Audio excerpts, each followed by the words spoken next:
Bringing people together, family, friends, coworkers, that's what holiday celebrations are all about. This is Jillian Youngblood, co-host of The Purple Principle, a podcast about the perils of polarization. And in our small but audible way, that's also what we do, bring Americans together at a time when many forces out there push us apart. Political parties and politicos, partisan broadcast media, and hyper-partisan social media. To push back on those forces, we interview some of the most insightful thinkers and doers from journalism, culture, academia, civic engagement, nonpartisan political reform. If you enjoy The Purple Principle and appreciate the work we do, please include us in your holiday giving plans. Head over to patreon.com to become a supporter at whatever level you can. It'll be hugely appreciated, rewarded with bonus content, and recognized with a nice big shout out on the show. Click the link in our show notes. All the best to you and yours from the team at The Purple Principle. May we come a bit closer together through the holidays and New Year ahead, as families and neighborhoods for sure, but also cities, towns, and as these United States, above and beyond political division.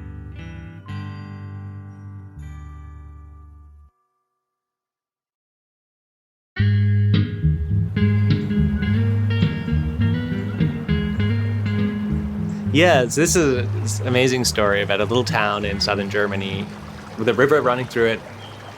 It's by all accounts beautiful and picturesque, and it became bitterly divided.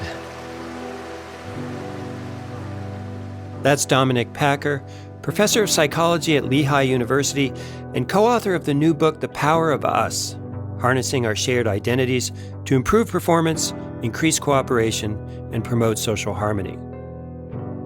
So before the Second World War, there was a shoe company run by two brothers, but they became bitter rivals, and it broke the company apart, and they built these companies into what we now know as large behemoths, Adidas and Puma. And it became known as the town of bent necks because everyone spent their whole time staring down at each other's shoes to figure out, are you one of us or are you one of them? It's polarization right down to our sneakers today on The Purple Principle. One of the many great examples in this new book on the power of identity. My identity is Robert Pease, lifelong political independent and creator of this podcast about the perils of polarization. And mine is Jillian Youngblood, co-host here and executive director of Civic Genius, a nonprofit, nonpartisan civic engagement group where we bump into that divisive power of identity all too often. But full disclosure, I wear Nikes up here in the Pacific Northwest. And I'm a bit more sneaker agnostic, but generally we all want to fit in somewhere, don't we? That's a big part of social identity.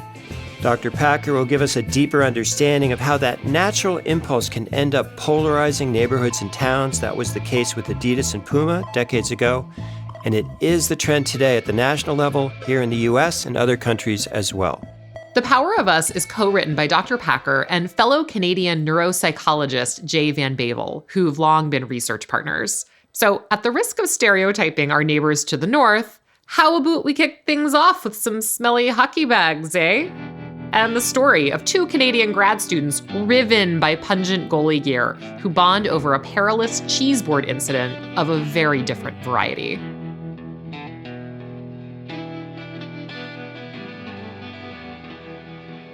So I arrived at graduate school a year ahead of Jay. I was there a year before him, and I established my office in, it was not glamorous, it was the sub-basement of the building, so the basement below the basement where they'd used to have the rat labs.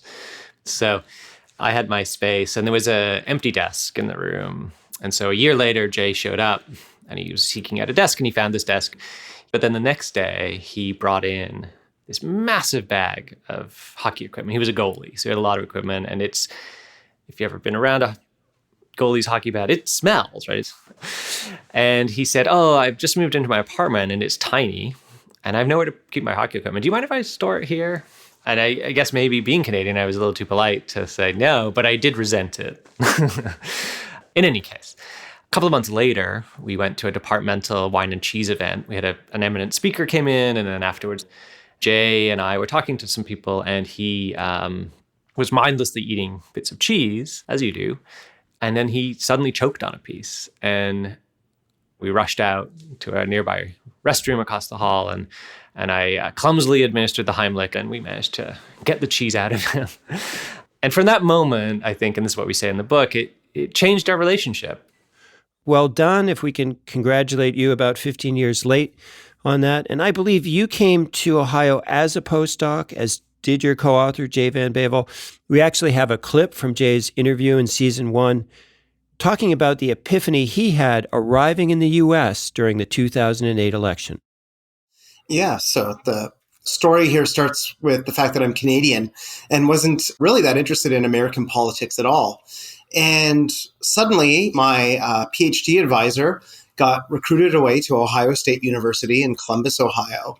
And I moved with him. And at the time, I was really interested in just group identity and how it changes the way that you think about all kinds of things in the world. And then it was the lead up to the 2008 national presidential election in the US. And at the time, Ohio was the biggest swing state in the country. And so every presidential candidate and vice presidential candidates constantly came through Ohio over and over and over again. And, the campus was swarmed with people trying to register voters.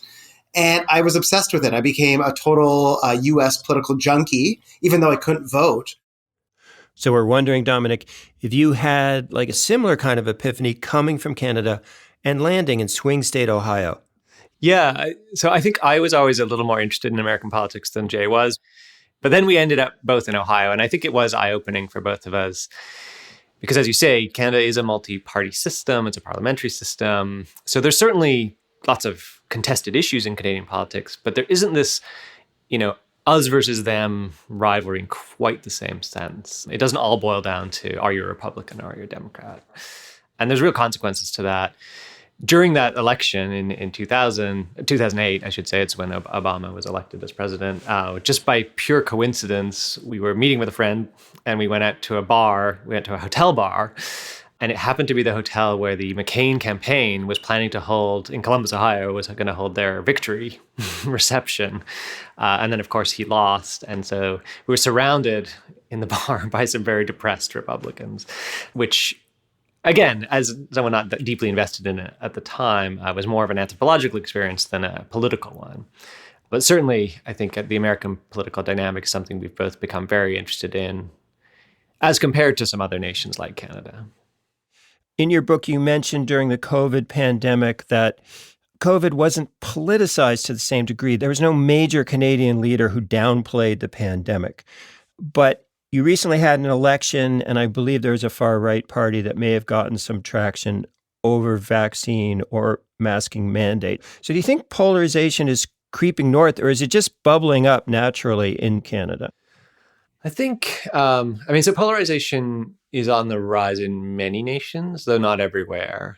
But I don't think it's reached anything like the proportions it's reached down here in the United States, up in Canada, or indeed even in the United Kingdom, which is an interesting case because it's a very polarized society, but it's differently polarized. It became polarized over Brexit. But I do have to say, I think two-party systems there can be this more intense rivalry just because there are just two groups. But it was not inevitable that the pandemic response became polarized in the United States. That's not an inevitability in a two-party system. I think it was choices by political leaders, especially the former president and his group. They decided they were going to treat it in a particular way, which downplayed the severity of the virus initially, and then have always been resistant, and therefore inspired resistance in their followers toward vaccines, toward masks, and so on. And we just didn't see that happening in many other countries. Was it also politicized by our media? I mean, former President Trump took a lot of cues from right-wing media, and then there was this kind of feedback loop. And in Canada, you have a national broadcasting system that adheres to, very professional standards. Do you think that's a mitigating factor? I do. I think the media landscape plays a role, certainly. And I think the media in the United States really just views the world in large part through the lens of politics. Is it good for the Democrats or is it good for the Republicans? And then the pandemic got interpreted through that lens. Like, is this good for the Republicans? Is this good for the Democrats? Is it a ridiculous way to talk about a pandemic? It's bad for all of us, right? And it could have been a moment of unity. It could have been a moment to say, we all face this pretty grave threat. What are we going to do? And only by collectively getting together can we address it effectively, we sort of failed to have that moment. So there was an interesting event a few months ago where Donald Trump was at a rally. He encouraged briefly the people at the rally to get the vaccine, and he got booed. Your freedoms, I do. You got to do what you have to do. But I recommend take the vaccines. I did it. It's good. Take the vaccines. But no, that's okay. That's all right. You got your freedoms. But I happen to take the vaccine. If it doesn't work, you'll be the first to know. And since then, he has not done that, right? I mean, I'm sure we know he's vaccinated. He's probably got the booster, right? He may even think it's a good idea for people to get vaccinated, but he very quickly learned that's not what his crowds want to hear. So he's not going to say it. Even though, in my personal opinion, the single most important thing that could happen to advancing our pandemic response is Donald Trump to stand up and say, go get a vaccine.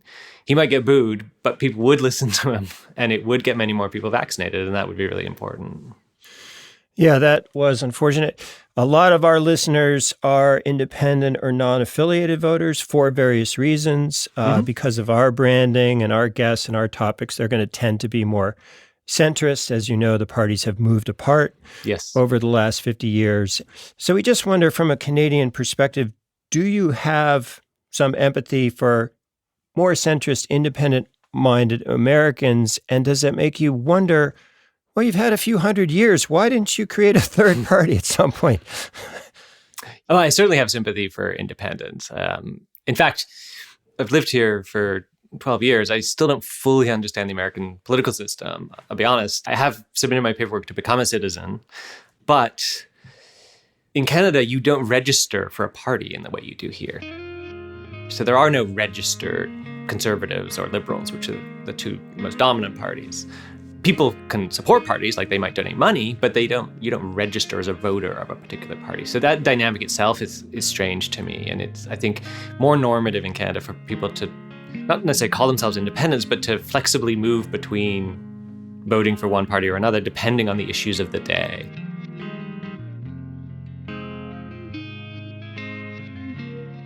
That's our special guest today, Dr. Dominic Packer, professor of psychology at Lehigh University and co-author with Jay Van Bavel of The Power of Us. And Rob, I do have to confess, I did not know, or had possibly forgotten, that Canadian voters do not register with political parties. In fact, as in a lot of countries, Canadian citizens are automatically registered for voting. Didn't know that either, Jillian. And it turns out the U.S. is really the outlier here. Our research team confirmed not only Canada, but most democracies don't have party-run primaries like we do. So voters don't register with parties. Those party-run primaries, which really determine the majority of seats in Congress, are right around the corner. And they may be even more polarizing in 2022 after a robust round of gerrymandering based on the 2020 census. And let's not forget, a huge number of registered independent or unaffiliated Americans won't even be able to vote in those party primaries. We covered that early on in our Season 1 episode, The 40 Million Missing. Here's Jacqueline Salet, president of independentvoting.org, lamenting that party control, which is now seeping into general elections as well. Look, the parties have to make up their mind as to what they are. What kind of thing are they? Are they a private association that allows them certain protections including the protection of the First Amendment to exclude? And if you're that kind of organization, fine. Then you're a private organization, and the taxpayers should not foot the bill for your activities. You should not have the privilege of acting as a quasi-governmental institution. Here in the US, it seems like we're almost structurally inclined to polarize. Two major parties, each holding their own primaries, and that encourages the zero-sumness and the us versus themness of it all. No doubt about that, Jillian, and yet we've become more polarized over the past few decades. That's one of the big questions we have here at the Purple Principle. Many guests have spoken to this. How did we suddenly get even more polarized? Dr. Packer has some insight into that trend and some ideas how to reverse it. Including a favorite obsession of mine, how social media plays to our darkest tendencies. Yeah, I think this is a very important set of questions. We don't have perfect answers at this point, but we are learning a lot, and partly through the whistleblowers that are coming out of Facebook and potentially other social media companies. I mean, it's clear that what these companies are doing is maximizing engagement. In fact, they're pretty open about that's what we try to do. We maximize engagement. And in some way, if you think about what that really means, what that means is they're giving us what we want, right? And the way we've come to understand it is that in a polarized society, it's like the social media platforms act as an accelerant. It's not that they're causing the polarization per se. It was already there, but they exacerbate it. They sort of put it onto steroids so that we just have much more ready access to it, and then you can further inflame and polarize each other through these platforms.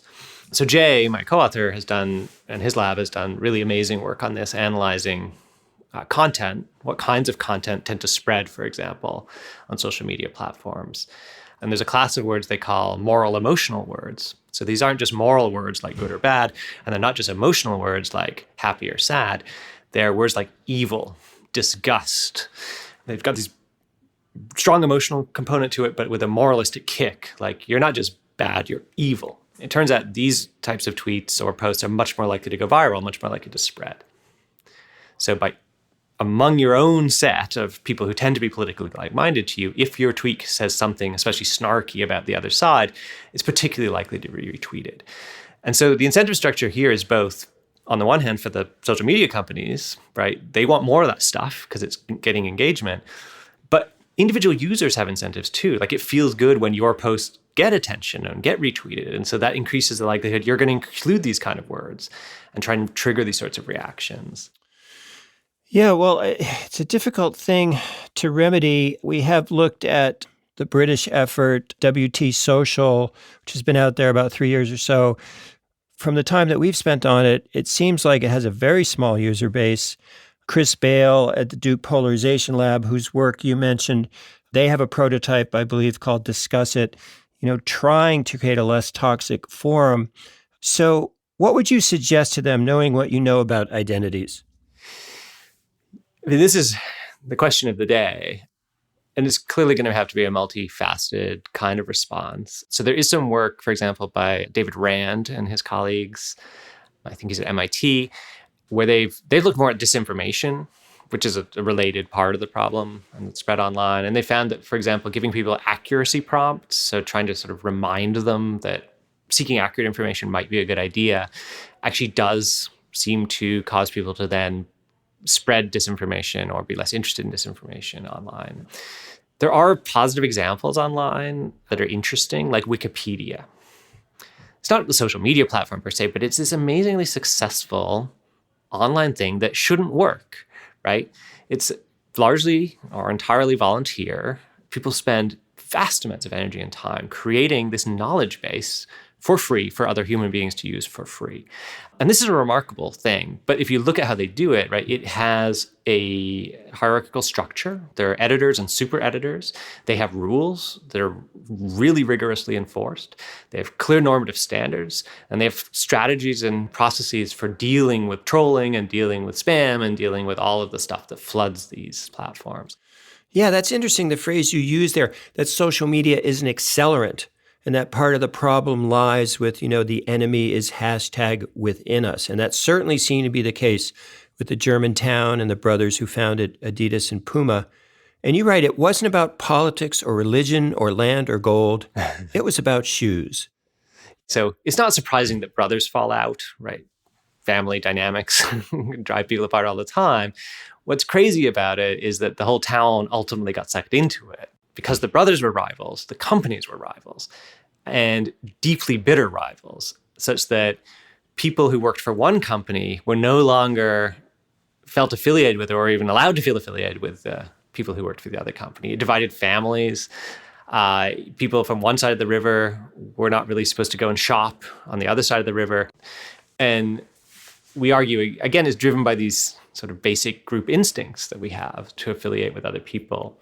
But it simply shows how trivial a thing it could be. It seems absurd to divide up a town over shoes, and yet it happened and it had long-term consequences. That is fascinating. But let's also talk about the Canadian identity. And you have an interesting example.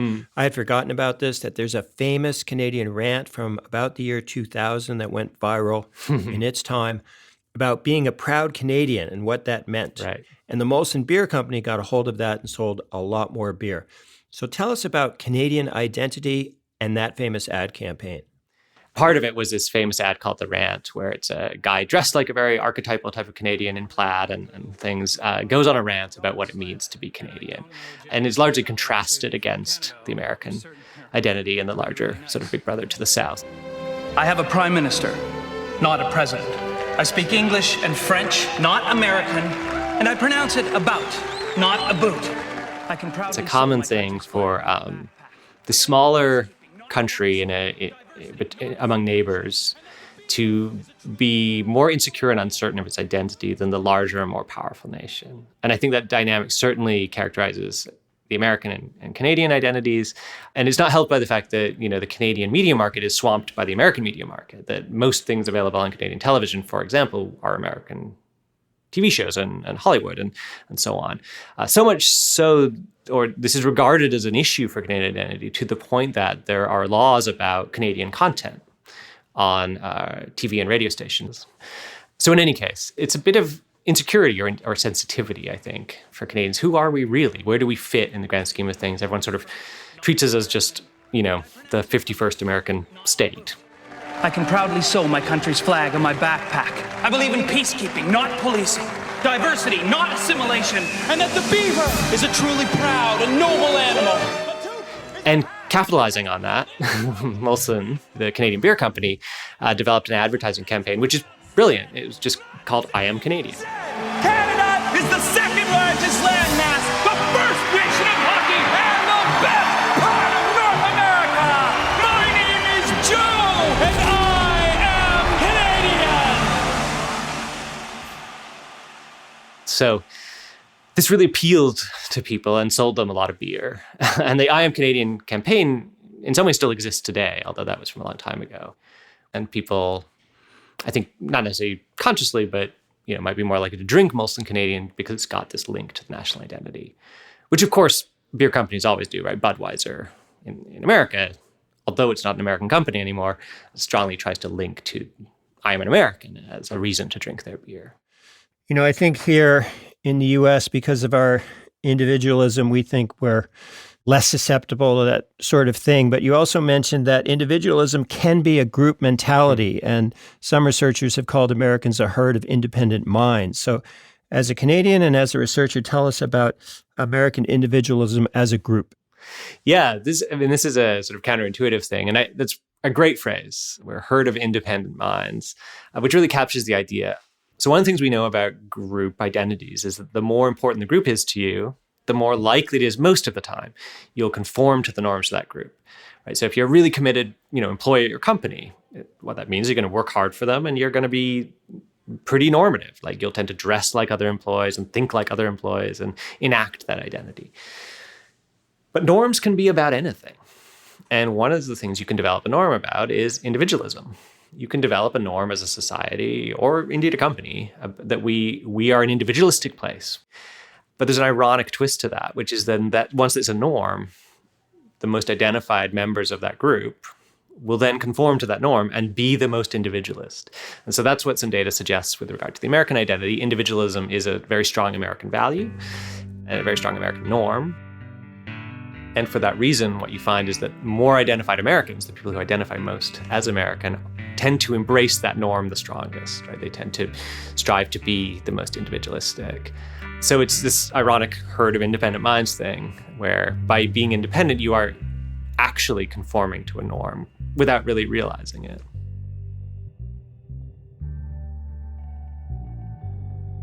That's Dr. Dominic Packer, Lehigh University psychology professor and co-author with J. Van Bavel of The Power of Us, a great new book summarizing the most important research on social identity and punctuating those insights with some fascinating real-world examples, like the German town divided by sneakers. Or the Canada landmass united by Molson beer. Or the segment of seemingly individualistic Americans united by opposition to authority. government authority, and possibly now scientific authority. Exactly, Jillian. I was just about to say this ties in with what we heard from Lee McIntyre about science deniers in the U.S., such as flat earthers and anti-vaxxers in part 2 of this series, that science denial is not nearly as individualized as it seems.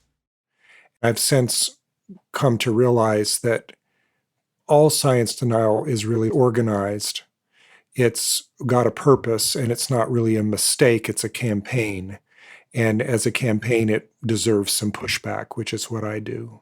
And in our role play as anti-vaxxers, Lee pushed back on our fictionalized objections to COVID vaccinations by questioning our faulty logic and reliance on fake experts. But what I really want to know is, how did Dominic Packer do in his role play with you as anti-vax cousin Rob? Dominic did really well. In fact, I'm weirdly embarrassed to say I couldn't even muster an effective anti-vax rebuttal. It was just that good. Well, let's hear it then. Identity scholar Dominic Packer suggesting anti-vax cousin Rob get vaccinated before the big holiday gathering. Dom, I know why you're calling. I'm not getting vaccinated. Well, Robert, I really wish you would. And we want you at our family events. And, you're a really important part of our family. And, we miss you and we care about you. And I know this is something you really feel strongly about, but we actually believe that this is harmful and you're putting yourself at risk. And we wish you'd at least reconsider. And if you'd like some more information, I'm happy to talk to you about it and talk about what I've learned and what I know and maybe suggest some people you could speak to. I see your point, Rob, or I see his point. It's very effective. No facts to rebut, no authority to rebel against. There's humility and concern in his tone, and he takes away the whole group identity element by putting things on a much more heart-to-heart basis. It's sort of like he heard the advice from Tanya Israel on intellectual humility in part 1 of this holiday survival kit. Intellectual humility is really this ability to say, okay, I might hold very strong and even more extreme views on something, but I can still be respectful of and interested in hearing from people who hold a different perspective. That hearing that other perspective doesn't threaten me. And then he puts Tanya's perspective together with Lee McIntyre's practical advice from part 2. Street epistemology, active listening, deprogramming people out of cults. It's all recommending the same thing. Treat people like human beings, and they will trust you and they will listen to you. We hope our listeners are not facing a lot of these sensitive conversations about vaccination this holiday season, but if you are, we really hope this 3-part holiday survival kit was helpful in that respect, and hopefully informative on some other fronts too. For now then, happy holidays from this indie sneaker agnostic. And from this Nike-wearing nonpartisan. We sure hope 2022 proves way better than 2021. Before the new year kicks off in January, we do have an upcoming episode that will highlight some of the most insightful guest comments from the Purple Principle in 2021, such as from author and founder of the Institute for Political Innovation, Catherine Gale. Oh my goodness, that is how it is in the politics industry. There's high barriers to entry. Oh, the customers have very little power. Oh, look at how much power the suppliers have. New York Times contributor Thomas Edsall from our Woking Up to Backlash episode. I think the Democrats remain a rational party, and the Republican Party has become an irrational party. If you want to preserve democracy, and democracy in a two-party system has very hard time surviving in a polarized context, the burden then falls on the rational party to do something to lessen it. We hope you'll join us for our 2021 wrap-up next episode. It's a veritable holiday stocking stuffed with all things purple concerning hyperpartisanship and polarization. Until next time, happy holidays and best wishes from the whole Purple Principle team. Allison Byrne, production and audience engagement. Kevin A. Klein, senior audio engineer. Dom Scarlett and Grant Sherritt, research associates. Emma Trujillo, audio associate. Our musical identity is composed and created by Ryan Adair Rooney. The Purple Principle is a Fluent Knowledge production.